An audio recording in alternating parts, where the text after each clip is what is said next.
Allez, on les retrouve pour le terminus. Nos invités, Kosigan Akwete, président de l'Alliance Jeunesse et Développement, et l'homme politique Georges Eo. Il est du cercle des leaders émergents. On va parler du Togo. L'appareil administratif du Togo va connaître prochainement de transformations visant à la moderniser. De fait, c'est un projet de renforcement de ce secteur et en cours d'élaboration, ont annoncé mercredi les autorités du pays en Conseil des ministres, mardi précisément le 14 décembre plutôt, dénommé projet de modernisation et de renforcement des capacités de l'administration publique pour la délivrance des services. Alors, Georges Eo, quel est l'objectif de ce projet, si on peut le dire? Bref, c'est pour des services publics de qualité. Ça, c'est l'ultime objectif. Puisque, vous savez, le Togo est un pays depuis 90 qui va de crise en crise. Et vous savez ce qui se passe dans nos administrations. L'administration est de telle manière que il y a des fois des services qui ne sont pas de qualité, des personnes qui ne sont pas à même de fournir ce qu'on leur demande en termes de compétences. Et donc, moi je suis content et je suis très heureux d'être dans un parti politique qui est opposant au président, au parti du président Fogna Sigbe. Nous ne sommes pas là pour tout peindre en noir. Et nous sommes très heureux parce que ça bouge. Nous sommes très heureux parce que le gouvernement a voulu que nous ne soyons pas stagnants, que nous ne soyons pas seulement à un point. Et nous voulons faire partir des pays de grands concerts, que nous voulons effectivement que le Togo soit attrayant. Et que quand on passe dans les services publics, qu'on ne constate pas qu'on ne se dise pas merde. Vraiment, c'est un projet vraiment que nous saluons au cercle des leaders émergents. Et nous disons que pour que le gouvernement fasse vite, c'est ça même l'émergence, c'est ça même le développement. Parce que vous ne pouvez pas parler de développement sans que les gens ne changent pas la méthode de prestation, quand les gens ne changent pas, qui n'évoluent pas. Et donc, du coup, nous pouvons que saluer. Puisque quand on parle de la modernisation, on parle aussi des hommes. On parle aussi de la manière de servir. Et c'est les hommes qui servent. Et vous savez, c'est les statuts des hommes qui servent qui changent aussi. Ça veut dire que la modernisation, c'est tant pour les hommes, tant pour les services, et même les équipements et le local dans lequel on fait des prestations. Donc vous voyez en quelque sorte que le pays gagne. Et ça devient plaisant quand vous allez dans un service public, dans une administration, pour faire un dossier. Vous voyez automatiquement que les gens vont s'intéresser à vous. Les gens vont courir parce qu'ils savent qu'ils sont là pour la prestation. Les gens ne vont pas rester au bureau pour dire mais est-ce que tu as mis caillou, est-ce que tu as fait ceci. Mais c'est des choses que le gouvernement a relevées et il veut maintenant enlever. En quelque sorte, je parle d'enlever ces mauvaises habitudes et maintenant semer de bonnes graines. Quand je dis semer les bonnes graines, c'est dire que permettre aux gens de savoir que quand vous êtes à un poste, c'est pour servir et c'est à cause de ce service-là que vous êtes payé. Et ces personnes-là aussi sont rémunérées et ils sont à l'aise. Et je suis encore content que vivement le gouvernement que nous avons en place a pris sur lui-même de travailler en sorte que la population bénéficie de son service, que la population se sente chez eux et qu'ils aient les Anglais disent boldness, c'est-à-dire que le courage de dire moi je suis Togolais, je viens du Togo, nous sommes Togolais. Alors, ce projet vise à améliorer et à renforcer les capacités institutionnelles nécessaires pour répondre aux ambitions et aux objectifs de la feuille de route gouvernementale tout en amorçant la transformation profonde de l'administration et des services publics. Aussi, quand à côté, vous, comment vous voyez ce projet? Avant de répondre à votre question, Michel, je voudrais d'abord m'adresser aux institutions de notre République. Je voudrais m'adresser aux ministres qui ont été touchés dans leur propre amour par les écrits et les déclarations de votre confrère Haïté et consorts qui aujourd'hui sont sous le coup de la loi. Les gars également. Voilà. Je connais un peu la ferveur et l'ardeur par lesquelles les ministres cités, je veux dire le ministre Adédié, le ministre Puy Agbetomé, prient. C'est des grands chrétiens, c'est des gens qui se mettent à genoux tous les jours pour qu'il y ait la paix, pour qu'il y ait une réussite de la mission dévouée à notre gouvernement et à son chef. C'est des gens qui prient beaucoup pour le Togo, afin que le Togo puisse connaître la paix, la sécurité. Et c'est des gens qui aiment beaucoup Haïti. Parce qu'il y a un adage qui dit, plus l'offenseur est cher, plus l'offense est grande. Mais le Togo, qui a amorcé la transformation profonde de notre pays sur tous les plans, a besoin d'une renommée à l'international, d'une renommée positive à l'international. Vous savez, quand les organismes des médias internationaux commencent par parler mal d'un pays, surtout sur le plan gestion ou justice et journalistes, ça entache un peu la réputation du Togo. Ouais. Or, si vous scrutez bien la diplomatie togolaise, ces derniers temps, cette diplomatie fait des efforts pour mettre le Togo en orbite vis-à-vis des investisseurs internationaux. Je me mets à genoux aux ministres concernés, à la justice, pour que pardon leur soit accordé. Vivement qu'un pardon soit accordé à vos confrères, Haïté, Ferdinand et autres, et pour que ça leur serve aussi de leçon. Je voudrais lancer aussi un appel à tous nos journalistes togolais de savoir manipuler leurs outils qui est les leurs, c'est d'informer. Et quand il arrive parfois même à faire des remontrances à des autorités de notre pays, de chercher à les voir, de leur écrire, ou tout au moins de trouver les mots justes par lesquels ils ne pouvons pas les blesser, parce qu'ils sont aussi des hommes. C'est vrai qu'il faut respecter alors la liberté de la presse.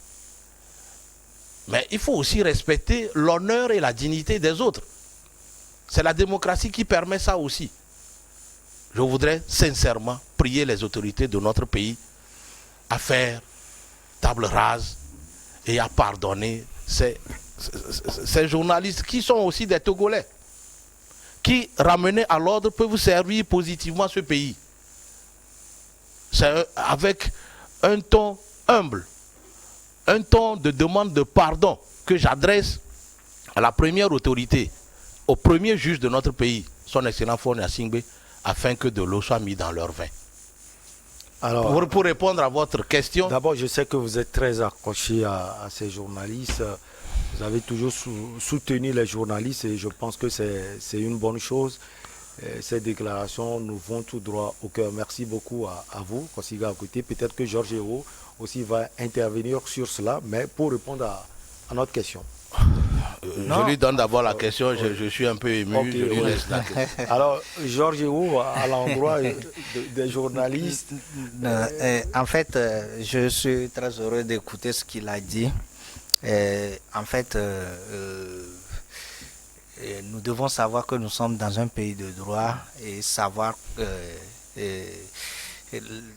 nos limites, ce que nous devons faire. Je pense que le monsieur Haïté Ferdinand, il doit savoir que la liberté d'expression n'exclut pas que vous respectiez les autorités. En fait, ça ne sert à rien d'insulter les gens. C'est-à-dire, si vous devez reprocher quelque chose, l'insulte, ce n'est pas ça les reproches. Dire que les gens, toucher la foi des gens, ce n'est pas ça le problème. Si vous avez quelque chose à leur dire, dites. Vous pensez que quand ils sont chrétiens et qu'il y a ceci, je pense qu'ils doivent prier, je pense qu'ils doivent faire ceci. Ça s'arrête là-bas. Que les vols, ce que vous n'avez pas comme preuve, vous dites. Mais je pense que, comme il a dit, moi personnellement, je suivais sur Zion le ministre Agbitome et j'ai suivi aussi le ministre Adedje un peu sur ses prédications. Je sais que c'est les gens qui vont le pardonner. Ça, ne vous en doutez pas. Seulement, ils veulent qu'il reconnaisse. Parce que quelqu'un qui ne reconnaisse pas ses torts, vous lui pardonnez, c'est rien. C'est dit pour lui, il a raison. Moi, je pense qu'il sera humble de demander pardon à ces deux ministres. Ça va arriver. La Bible a dit, Jésus a dit, quand vous avez un problème avec un adversaire, faites comment? La réconciliation. Sinon, il vous amènera chez le juge. Et je vous jure que vous payerez jusqu'au dernier centime, sinon vous resterez en prison. C'est la Bible qui a dit ça. Donc, s'ils demandent réconciliation, ils vont. Mais s'ils s'entêtent à dire qu'ils ont raison, ils vont vouloir que la loi s'applique. Mais moi, comme vous l'avez dit, moi je suis sûr. Moi, je ne suis pas dans les secrets de Dieu, mais moi, je suis sûr qu'on va les laisser. Parce que ces deux personnes que vous citez, ce ne sont pas des chrétiens de façade. Ce ne sont pas, les deux ministres, ce ne sont pas des chrétiens de façade, c'est des chrétiens. Et donc, quand ils prient et ils font des choses énormes, nous ne devons pas les toucher dans leur amour propre. Ils ont des familles, ils ont des enfants qui lisent ce que les gens écrivent, ce que les gens disent sur eux. Donc vraiment que les journalistes mettent quand même un peu de limite. Les insultes, non. Les critiques, oui. Ça, c'est normal. Peut-être ici, au niveau de l'administration, je vais dire des choses qui sont critiques. Mais je ne vais pas insulter quelqu'un. Je ne vais pas l'insulter. Ça permet à la personne en charge du dossier de se corriger. C'est tout simplement ce que je voudrais dire. Et là, si peut-être vous me laissez un peu de temps, moi je voudrais dire tout simplement que la modernisation ne doit pas seulement être au niveau des services publics. Il faut aller jusqu'au parapublic. Vous savez, quand nous prenons même au niveau des services parapublics, vous voyez par exemple l'hôtel de février que nous avons. Vous voyez, c'est hier que je lisais dans Togo Matin qu'on a encore changé le DG de cet hôtel 5 étoiles que nous avons. Mais qu'est-ce qui se passe? Qu'est-ce qui se passe? Est-ce que les gens se demandent véritablement ce qui se passe? Mais vous allez constater que c'est parce qu'il y a une mauvaise gestion de cet hôtel. Sinon, comment on change les DG comme de petits pains? Mais il y a quelque chose qui ne va pas. Ce qui se passe réellement, c'est que les dépenses que les gens font là-bas sont imputées à la cantine, à leur cantine. Et la cantine qui a l'hôtel de février, ça dit que tous les employés viennent y manger. Maintenant, quand on vend pour les clients, pour dire que pour pouvoir toucher de l'argent, on dit simplement que le stock a été consommé par la cantine.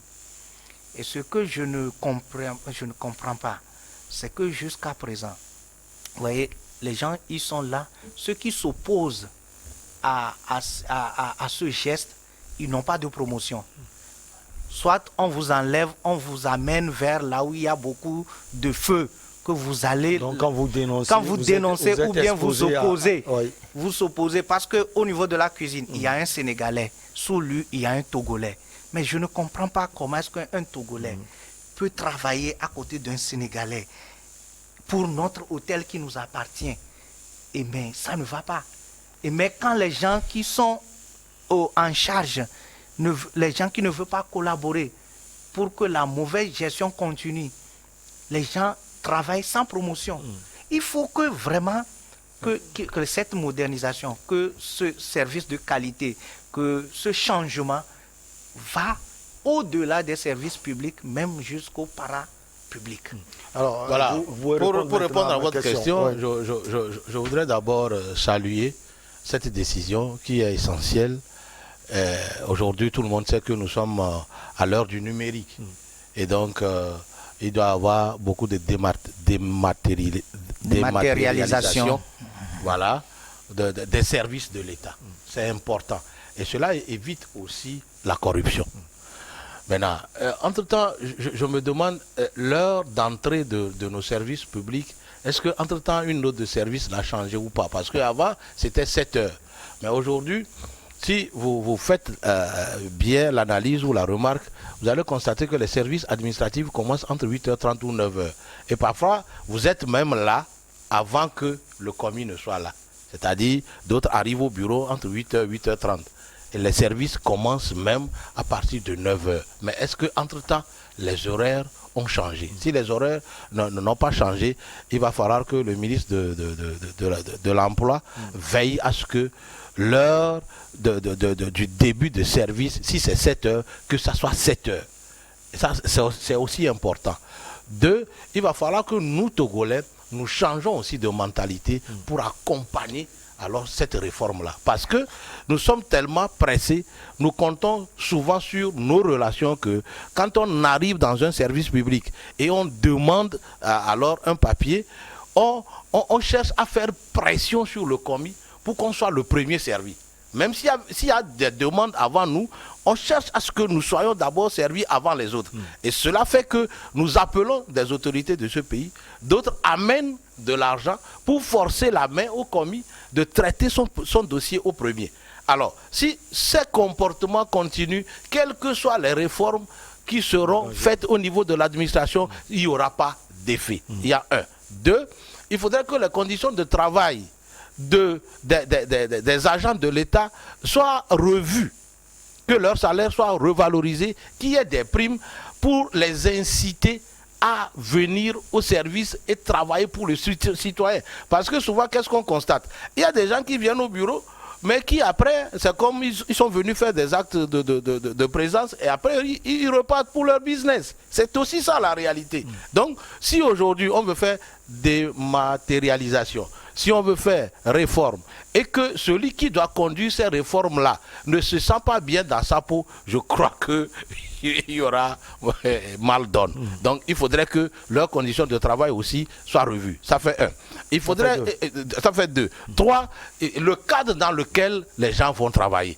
Parfois, quand vous allez dans certaines directions, le local ou le cadre laisse à désirer. Il faudrait qu'on revoie ça aussi. Il faudrait qu'on revoie ça aussi. Et que leur formation, la formation de ces personnes-là, il faudrait qu'on laisse des gens qu'il faut à la place qu'il faut dans l'administration. C'est aussi important. Ah oui, c'est très important. Aujourd'hui, l'administration togolaise a besoin de la main-d'œuvre qualifiée. Pour que le service soit qualifié. Ah oui, pour que le service soit qualifié, il faut que le service soit donné par une main-d'œuvre qualifiée. Donc je dis, d'où la nécessité de la personne qu'il faut à la place qu'il faut. C'est aussi ça la réalité. Et que dans ces services-là, la politique ne prime pas. Il y a aussi, c'est aussi un problème. C'est-à-dire que je suis de cette obédience politique, c'est moi qui... Bon, je suis de clé, donc... oui, c'est moi qui dois... Voilà. Ça fait que parfois... Là, c'est bon, hein? Oui, parfois, les nominations des chefs services, des directeurs de services, faussent aussi un peu le rendement de ces services-là. Parce que parfois, ça a des couleurs politiques et donc ça fait que l'expérience, la compétence ne rentre plus en jeu. Alors, comme c'est un service public, on n'a pas aussi besoin de politique. Parce que la politique, c'est quand les élections viennent. Mais une fois que les élections finissent, il va falloir que les ministres et les directeurs et les cadres puissent alors mettre une autre dynamique qui puisse gouverner le travail dans nos services publics. C'est aussi important. Georges Eo, ce projet est financé par la Banque mondiale et devra baliser la voie à une meilleure accessibilité, comme Kosigan l'a dit tout à l'heure, des services publics et améliorer les prestations offertes à la population. Maintenant, d'abord la gestion de ce sous. Est-ce que vous pensez que ça va être bien géré? Je ne doute même pas, parce que vous savez, le patron de la fonction publique, le ministre je ne doute même pas, parce que ce monsieur qui a fait preuve depuis des années, et ce monsieur, je ne sais pas, c'est pas à moi de le présenter aujourd'hui au Togolais. Donc je ne doute même pas, parce que quand vous voyez ce qu'il fait même au dialogue social, et c'est énorme. Son ambition aujourd'hui, c'est que sous lui, l'administration puisse être modernisée. Quand bien même que peut-être le projet a été peut-être initié bien avant lui. Aujourd'hui, son ambition, quand vous voyez son ambition, c'est sorti, que ce soit à la radio, à la télévision, son ambition, c'est d'avoir sous lui une administration modernisée, une administration qui est au service de la population et une administration qui offre une prestation de qualité. Et donc, vous venez de le souligner par rapport au casier judiciaire, vous venez de souligner par rapport à d'autres domaines. Donc, c'est ce que je dis.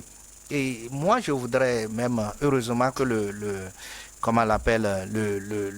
gouvernement sous le ministère de la fonction publique a déjà lancé, un recrutement. Oui, parce qu'il faut le personnel. À Lomé, ça ne cause pas tellement de problèmes. Mais à l'intérieur du pays, vous allez voir dans une direction régionale, il n'y a que 2-3 personnes ou bien 4 personnes dans une direction régionale qui s'occupent même peut-être de 10 à 12 préfectures. Donc vous voyez, une seule personne a tellement de tâches que le rendement, ça devient un peu compliqué. Donc heureusement que le gouvernement, il a fait l'audit de tous les services administratifs et il a voulu recruter pour compléter au moins l'effectif. C'est ce qui est très important aussi. Et je pourrais ajouter, puisqu'il a cité 3, je pourrais ajouter comme quatrième option. Et énormément, il faut que les ministères qui sont en charge de ces éléments, ces agents de la fonction publique, sur ce qu'ils font. Il a parlé d'horaire, de 7 heures, mais le ministre de la fonction publique peut circuler dans certains services, mais ne peut pas circuler dans tous les services de l'État. Donc, il faut que les ministres aussi, qui sont en charge des portefeuilles, circulent dans leur ministère, dans leur direction, dans les directions régionales, dans les directions... Oui, il faut qu'ils circulent énormément, qu'ils font même des visites inopinées pour voir. Vous voyez, Eto, l'autre fois, il a été élu pour la première fois, il est venu et tous ceux qui sont en retard, il les a mis à la porte. C'est comme ça le leader. Donc, au niveau des directions régionales, il faut que les directeurs régionaux, les directeurs préfectoraux aussi fassent leur travail, contrôle, qui mettent la rigueur. C'est un peu comme ça que le pays va décoller. Puisque, pour parler, comme il a dit, il faut changement de mentalité. Parce que le développement n'est pas seulement sur le plan institutionnel, c'est sur le plan mental aussi. Il faut que ça change. Si nous avons de belles institutions et que notre mentalité ne change pas, c'est rien. C'est l'homme qui est à la source. Pour Karl Marx, l'homme, c'est le capital. Donc, si nous-mêmes, nous ne changeons pas, si nous ne savons pas, comme il a dit, qu'on vous met quelque part, c'est pour cela que je voudrais vous revenir. C'est pas parce que tu es de clé que tu ne vas pas travailler. Non. C'est pas parce que tu n'es pas d'UNI que tu ne vas pas travailler. C'est pas parce que tu es de ANC que tu ne vas pas travailler. D'ailleurs, si on sanctionne, nous les gens d'opposition, nous faisons du chantage plus que les gens du pouvoir. Dit que c'est parce qu'il est de l'opposition qu'on l'a sanctionné, alors que c'est faux. C'est compte tenu de son rendement. Mais ce qui se fait, c'est que vous devez savoir quel rôle vous devez jouer. vous devez savoir que quand vous êtes là, c'est pour servir et non pas pour servir pour de l'argent. Parce qu'on vous paye déjà. Il y a ça même que je ne vais pas citer, c'est parce que, comment on l'appelle, Monsieur Akwete a déjà soulevé. Aujourd'hui, il va falloir que nous, Togolais, nous sachions que c'est à nous de construire ce pays.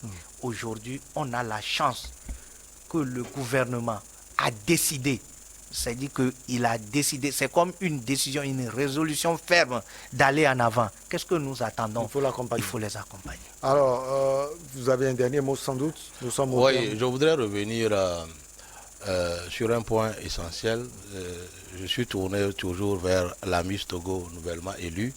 Je voudrais que l'État lui garantisse, son intégrité morale. C'est-à-dire que cette fille-là, dans l'état dans lequel elle est aujourd'hui, qu'on la retrouve à la fin dans ce même état plus belle, plus dynamique, pas dépravé, plus naturel. Vous voyez, plus naturel. Et je propose au comité Miss Togo que son entourage soit constitué de jeunes filles. Que ce soit une jeune naturel, fille. Non, toujours naturel, qui prône le naturel. Que ce soit une jeune fille qui la conduise, que ce soit une jeune fille qui soit peut-être sa garde rapprochée. Tout ça là pour donner une leçon à cette jeunesse en dépravation. C'est grave. Vous savez, nous avons la chance d'avoir au Togo quelqu'un de naturel. Qu'on la laisse dans cet état et que les grands de ce pays qui peuvent l'aider à grandir dans cet état-là, puissent l'aider à grandir dans le naturel pour inciter les autres filles à l'imiter. Parce que vous savez, aujourd'hui, quand nous voyons un peu l'ébullition morale de nos filles, de nos enfants, ce n'est pas bon. Ce n'est pas bon. On copie trop l'Occident de sorte qu'on ne sait même plus faire les coiffures, on ne sait même plus faire les tresses à coulis avec les cordes. On a perdu ses habitudes. C'est notre culture. C'est nous ça. Le message passe. Georges, dernier mot. En fait, mon dernier mot, c'est que je voudrais insister sur l'exemple que j'ai donné sur l'hôtel de février. Je voudrais que le ministre du Tourisme puisse vraiment plancher sur cette situation parce que ça ne sert à rien de changer de DG en DG. Oui. Il faut vraiment qu'il soit regardant. Et dans les jours à venir, peut-être je vous dirai plus par rapport à cet hôtel et que nous avons.